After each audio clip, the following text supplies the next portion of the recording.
আমাদের বিরুদ্ধে অপপ্রচার করলে আমাদের লাভ না লস? আমাদের লাভ, কারণ আমাদের প্রচার কমিটি হচ্ছে ওরা যারা আমাদের বিরুদ্ধে লাগে, ঠিক কিনা?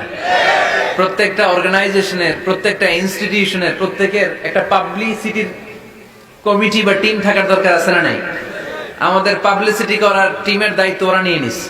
আমাদের কোনো পাবলিসিটি করা লাগে না, গোটা বিশ্বে আমাদের নাম ওরাই ছড়াই দিচ্ছে। চিল্লায় বলেন ঠিক কিনা?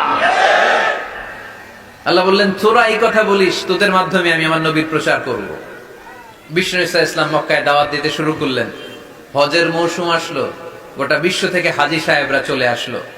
মিনার ময়দানে সব হাজী সাহেবরা তাঁবুর ভিতরে অবস্থান নিল। আবু জাহেল বলে, এই তো সুযোগ, আমার কর্মীরা তোরা সবাই যে হাজী সাহেবদের তাঁবুর ভিতরে যে বলবি, খবরদার, গোটা বিশ্ব থেকে আসা লাখো লাখো হাজিরা হজ করতে আসছো, ভালো কথা, জমজমের পানি খাও, খেজুর খাও, জায়নামাজ কিনো, অসুবিধা নাই, কিন্তু আমাদের মক্কা শহরে একটা নতুন পাগল আসছে, তার নাম মুহাম্মদ। নাউজুবিল্লাহ পড়বেন না? নতুন পাগল এসেছে, নতুন জাদুকর, নাম কি? মুহাম্মদ সাল্লাল্লাহু আলাইহি ওয়াসাল্লাম। তোমরা হজ করতে এসেছো, হজ করো, জমজমের পানি খাও, খেজুর খাও, কিন্তু মুহাম্মাদের কাছে যেও না। তার জাদু, তার magician power, it's not a simple magic. এটা সাধারণ ম্যাজিক নয়। তার কথা শুনলে বাপ ছেলের সম্পর্ক ছিন্ন হয়ে যায়। তার কথা শুনলে মা মেয়ের সম্পর্ক সেপারেট হয়ে যায়। তার কাছে গেলে স্বামী তার স্ত্রীকে ছিন্ন করে দেয়। খবরদার, তোমরা হজ করে ডিরেক্টলি নিজ নিজ এলাকায় দেশে ফিরে যাবা, এই জাদুকরের কাছে যেও। আচ্ছা, আপনারা বুঝে শুনে উত্তর দেন। এই যে হজের মৌসুমে লক্ষ লক্ষ মানুষ হজ করতে এসে মিনার তাঁবুতে অবস্থান করতেছে, এদের একটা লোকও কি বিশ্বনবীর নাম জানতো? কথা বুঝে নাই বোধহয়।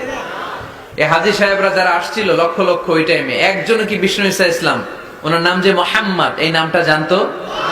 আবু জাহেলের এই অপপ্রচারের মাধ্যমে প্রথম জানতে পারলো, ঠিক কিনা? এরপর প্রথম জানার পরে মনে মনে কই, কি রে, জীবনে তো এত বড় জাদুকরের নাম শুনি নাই, জীবনে তো এই মুহাম্মাদের নাম শুনি নাই, কি জাদু দেখায়, হজ করি আর না করি জাদু দেখে যাবে। কথা বলেন। এর কারণ আল ইনসানু হারিসুন আলা মা মুনিআ, মানুষকে যেটা নিষেধ করা হয় বেশি, মানুষ এটা করতে চায় বেশি। সবাই নিয়ত করে ফেলাইছে, হজের পরে এই মুহাম্মাদের সাথে দেখা না করে আমরা এলাকায় ফিরবো। সবাই এবার দলে দলে বিষ্ণু ইসা ইসলামকে খুঁজতেছে। সুবহানাল্লাহ পড়বেন না? বিশ্বনবীর বাড়ির সামনে মানুষের বিশাল লাইন। আবু জাহেল কয়, সর্বনাশ, চাইছিলাম কি আর হইল কি, করতে চেয়েছিলাম অপপ্রচার, ওইটারে আল্লাহ বানায় ফেলছে কি প্রচার। আল্লাহ বললেন, তোরা আফসোস করছিস যে কেন এই আয়াত নাজিল হয়েছে, আর তোরা স্পর্ধার সাথে বলছিস যে এই লোকের সুনাম সুখ্যাতি গোটা বিশ্বে কিভাবে ছড়াবে, তোদের অপপ্রচারকে আমি আমার নবীর প্রচার মাধ্যম বানিয়ে দিয়েছি। নবী হে, আপনার নাম ধাম সুনাম সুখ্যাতি আমি আকাশ চুম্বি করেছি। লোকজন বিশ্বনবীর সাথে দেখা করতে আসলো। দেখা করতে এসে বিশ্বনবীর নূরানি চেহারাটা দেখে সবাই পাগল হয়ে যায়। চাঁদের চেয়ে সুন্দর তুমি নবী আমার কমলিওয়ালা, চাঁদের চেয়ে সুন্দর তুমি নবী আমার কমলিওয়ালা, দু জাহানের বাদশাহ তুমি প্যারা নবী সাল্লাল্লাহু আলা, দু জাহানের বাদশাহ তুমি প্যারা নবী সাল্লাল্লাহু আলা, চাঁদের চেয়ে সুন্দর তুমি নবী আমার কমলিওয়ালা। সুবহানাল্লাহ পড়েন। বিশ্ব নবীর নূরানি চেহারা দেখে প্রথম ধাক্কায় লোকজন বেহুশ। এসে দেখে কি নূরানি চেহারা, আমার পেয়ারা নবীর কি চমৎকার দাড়ি, কি চমৎকার বাবরি চুল, কি চমৎকার জুব্বা। জীবনে এত সুন্দর সুশ্রী পরিচ্ছন্ন মানুষ তারা জীবনে দেখে নাই। তারা বলে, আবু জাহিল্লাই কইছি কি, দেখি কি। কোনদিন কশিন কালেও এই লোকটা পাগল হতে পারে না, কারণ পাগলের চুল থাকে উস্কো খুস্কো। এলাকায় পাগল আছে না? পাগলরা চুল আশ্রায়, উস্কো খুস্কো চুল। পাগলদের চুলের মধ্যে থাকে জট, জামার মধ্যে থাকে ময়লা, ছেঁড়া ফাড়া জামা পড়ে কি যেন বলে, তারা নিজেরাই জানে না। এমন কোনো কিছু মুহাম্মদের মধ্যে দেখা যায় না। আবার এই লোক কশিন কালেও জাদুকর হতে পারে না, কারণ জাদুকররা মন্ত্র পড়ে বিড়বিড় করে, ঠিক কিনা? এই লোক তো মন্ত্র পড়ে না, বিড়বিড় করে না, এমন এক কিতাব থেকে এই লোকটা আমাদেরকে কথা শোনায়, তার কথা শুনলে হৃদয়টারে ঠান্ডা করে দেয় কে? বিশ্বনবীর বিরুদ্ধে অপপ্রচারকে প্রচার মাধ্যম বানিয়ে দিল কে? আল্লাহ বললেন, নবী হে, নো টেনশন, ওয়া রাফা'না লাকা যিকরাক, I have dignified your status. আকাশ বাতাস ছাপিয়ে, সাত আকাশ কাঁপিয়ে, আমার আরশ পর্যন্ত আপনার মর্যাদাকে আমি সুউচ্চ করেছি। চিল্লায় পড়েন সুবহানাল্লাহ। হাইসুমা যুকিরতু যুকিরতা মাই। হাদিসে কুদসিতে এসেছে কিভাবে আল্লাহ রাসূল সাল্লাল্লাহু আলাইহি ওয়াসাল্লামের নামকে সুউচ্চ করা হলো। আল্লাহ বলেন, নবী হাইসুমা যুকিরতু যুকিরতা মাই, যেখানেই নবী আমার নাম নেওয়া হবে, আমার পরপরই আপনার নামও নেওয়া হবে। আমরা যখন কালিমা পড়ে মুসলমান হই, কালেমার প্রথম বাক্যে ঘোষণা দেই আল্লাহ ছাড়া কোনো মাবুদ নাই, লা ইলাহা ইল্লাল্লাহ, আল্লাহর ছাড়া কোনো মাবুদ নাই, কোনো ইলাহা নাই। এই ঘোষণা যখন আমরা দিয়ে দেই, দ্বিতীয় বাক্যে পড়ি মুহাম্মাদুর রাসূলুল্লাহ। আপনি যদি শুধু পড়েন কালিমার মধ্যে লা ইলাহা ইল্লাল্লাহ, এটা হবে? তারপরে কি পড়তে হবে? তার মানে যেখানেই আমার আল্লাহর নাম, তারপরেই আমার নবীর নাম আছে না নাই? আবার যখন আমরা আজান দেই, আজানের প্রথম 4 বাক্য আল্লাহর বরত্বের ঘোষণা, তারপরের 2 বাক্য আল্লাহ যে আমাদের রব এটার সাক্ষ্য দেয়, তার পরের 2 বাক্যে বিশ্বনবীর উপর সাক্ষ্য দেয়া লাগে কি লাগে না? আবার আমরা যখন নামাজের আগে একামত দেই, নামাজের একামতে বিশ্বনবীর নাম আছে না নাই? কথা বুঝতেছেন? আজানে বিশ্বনবীর নাম আছে না আল্লাহর পরে? কালেমার মধ্যে আল্লাহর পরে বিশ্বনবীর নাম আছে না? নামাজ শুরুর আগে, একামতের আগে বিশ্বনবীর নাম আছে না নাই? আল্লাহু আকবার, আল্লাহু আকবার, আশহাদু আল্লা ইলাহা ইল্লাল্লাহ, আশহাদু আন্না মুহাম্মাদার রাসূলুল্লাহ। সুবহানাল্লাহ পড়েন। যেখানেই আমার আল্লাহর নাম, ওখানে আমার নবীর নাম আছে না নাই? এজন্য আল্লাহ বললেন, নবী টেনশন করবেন না, রাফা'না লাকা যিকরাক, আপনার সম্মানকে আমি অনেক উঁচুতে তুলে ধরেছি। গোটা বিশ্বের আনাচে কানাচে সূর্য উঠবে, সূর্য ডুববে, কিন্তু আপনার নামের জিকির এক মুহূর্তের জন্য থামবে না।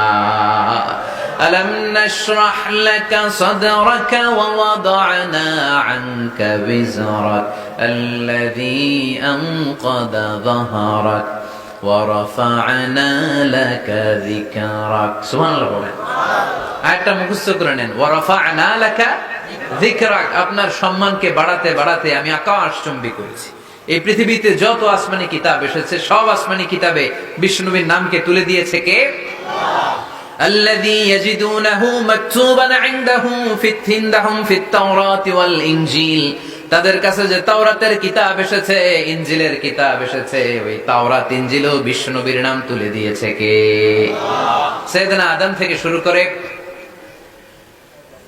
ঈসা আলাইহিস সালাম পর্যন্ত এই পৃথিবীতে যত আম্বিয়া আলাইহিমুস সালাম এসেছে, তাদের প্রত্যেকেই বিশ্বনবী যে এই পৃথিবীতে আসবে তার সুসংবাদ দিয়েছে। সুবহানাল্লাহ পড়েন। সব নবীরা বলেছে যে আমাদের সর্বশেষে এই সিলসিলাতুল আম্বিয়া, নবীদের যে চেইন, সর্বশেষ যে নবীকে আল্লাহ তাআলা এই পৃথিবীতে পাঠিয়ে আম্বিয়া আলাইহিমুস সালাম পাঠানোর ধারাবাহিকতাকে আল্লাহ তাআলা কাট অফ করবেন, স্টপ করে দিবেন, ক্লোজ করে দিবেন, ওই নবীর নাম হচ্ছে মুহাম্মদ সাল্লাল্লাহু আলাইহি ওয়াসাল্লাম। সাইয়েদনা ঈসা আলাইহিস সালাম এসে সরাসরি সুসংবাদ দিয়েছেন, ইয়াতি মিন বাদি ইসমুহু, বলেন ইয়াতি মিন বাদি ইসমুহু, ইয়াতি মিন বাদি, আমার পরে এমন এক নবী আসবে, ইসমুহু আহমদ, তার নাম হবে আহমদ। বড় বিশ্বস্ত, সে কোন বন্ধু বলো বেশি বিশ্বস্ত, সে কোন বন্ধু বলো বড় বিশ্বস্ত, কার কাছে মন খুলে দেয়া যায়, কার কাছে প্রাণ খুলে বলা যায়, হওয়া যায় বেশি আশ্বস্ত, তার নাম আহমদ বড় বিশ্বস্ত। সুবহানাল্লাহ পড়েন। ইয়াতি মিন বাদি ইসমুহু আহমদ বড় বিশ্বস্ত। সুবহানাল্লাহ পড়েন। সাইয়েদনা ঈসা আলাইহিস সালাম এসে সরাসরি ঘোষণা দিলেন, আমার পরে এমন একজন নবী আসবে যার নাম হবে আহমদ, যার নাম হবে আহমদ, সবচাইতে বেশি প্রশংসা করেছে যিনি আল্লাহ তাআলা। এবং কিয়ামতের দিন লিওয়াউল হামদ, এই প্রশংসার পতাকা নিয়ে তিনি জান্নাতের দরজায় কড়া নাড়বেন। আর তিনি জান্নাতের দরজায় নক করার আগ পর্যন্ত কারো জন্য জান্নাতের দরজা খোলা হবে না। এজন্য আল্লাহ বললেন, আলাম নাশরাহ লাকা সাদরাকা ওয়া ওয়াদা'না আনকা বিজরাক আল্লাযী আনকাযা যাহরাক ওয়া রাফা'না লাকা যিকরাক। সুবহানাল্লাহ পড়েন।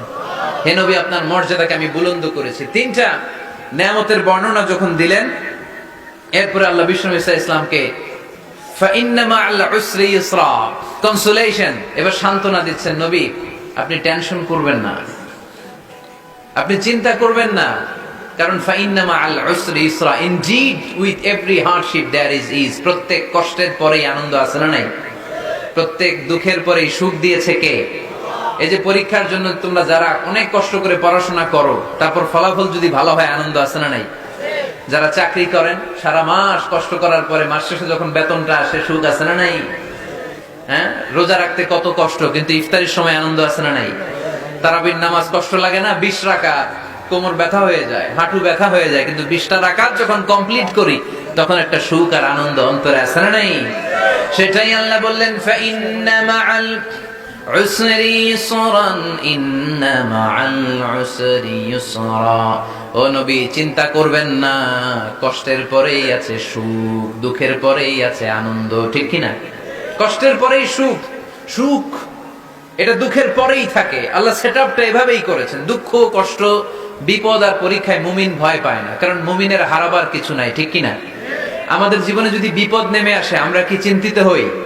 কথা বলেন। আমরা তখন সবর করি, কি করি? আর সবরে সওয়াব আছে না নাই?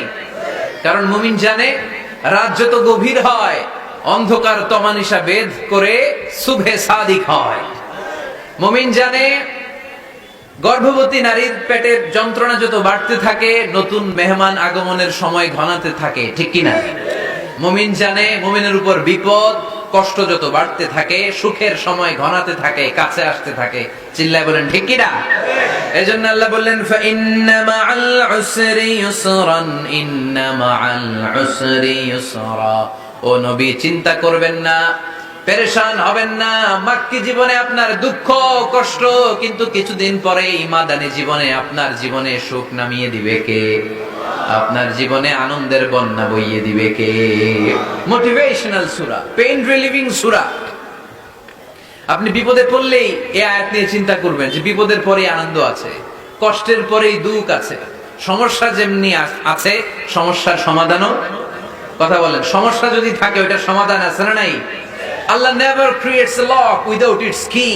আল্লাহ এমন কোন তালা বানায় নাই যে তালার জন্য চাবি বানায় নাই, ঠিক কি না? তালা যদি বানায়, ওই তালার কি আছে? সমস্যা যদি থাকে, ওইটার কি আছে? এজন্য কষ্টের পরে আনন্দ, দুঃখের পরে সুখ, চিন্তা করার সুযোগ নাই।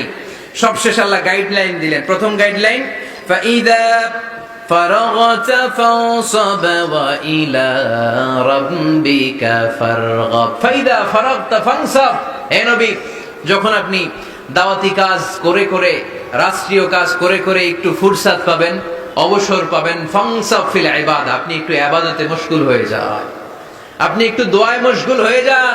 ওয়া ইলা রাব্বিকা ফারগাব, আর আপনার রবের দিকে মনোনিবেশ করুন। ব্যথা যদি পান, কষ্ট যদি পান, আমারে বলেন, অন্যরে বলেন না। কিন্তু আমরা ব্যথা পাইলে শেয়ার করি কোথায়? সবার আগে কি বুকে? ফেসবুকে। কষ্ট পেয়েছি, দুঃখ পেয়েছি, কোথায় শেয়ার করি? কেউ যদি আমারে কষ্ট দেয়, আমি বদলা নিতে চাই, ঠিক কি না? কিন্তু ইসলাম বলে বদলা না নিয়ে বদলে দাও।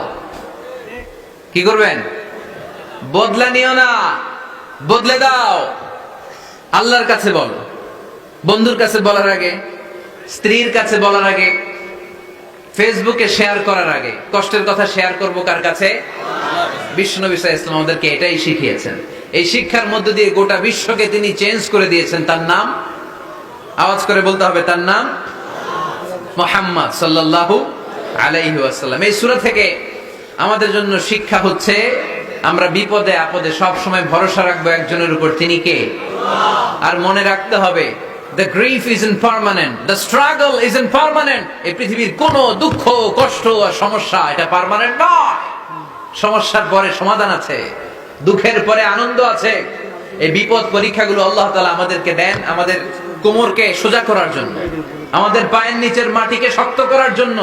প্রতিকূল পরিবেশে কি করে টিকে থাকতে হয় সেটা ট্রেনিং হিসেবে এই পরীক্ষাগুলো আমাদের জীবনে দেয় কে? আর ফাইদা ফারাগতা ফানসাব, ফাইদা ফারাগতা ফানসাব। ও নবী, যখনই আপনি অবসর পাবেন, অবসর সময়টা আমরা কাজে লাগাবো। রাজি আছেন তো? আমরা অনেক সময় অবসরকে কাজে লাগাই না, কিন্তু যখন খুব বেশি ব্যস্ত হয়ে পড়ি তখন আমাদের মাথায় আসে, হায় রে, অবসর যদি কাজে লাগাইতাম, অবসরে পরীক্ষার পরে 3 মাসে যদি পড়তাম, আজকে ইউনিভার্সিটিতে চান্স পাইতাম, ঠিক কিনা? এজন্য যুবক ছেলেরা অবসর নষ্ট করা যাবে না, এগুলোর কাজে লাগাতে হবে। আর বিপদে আপদে সবসময় ভরসা রাখতে হবে একজনের উপর, তিনি কে?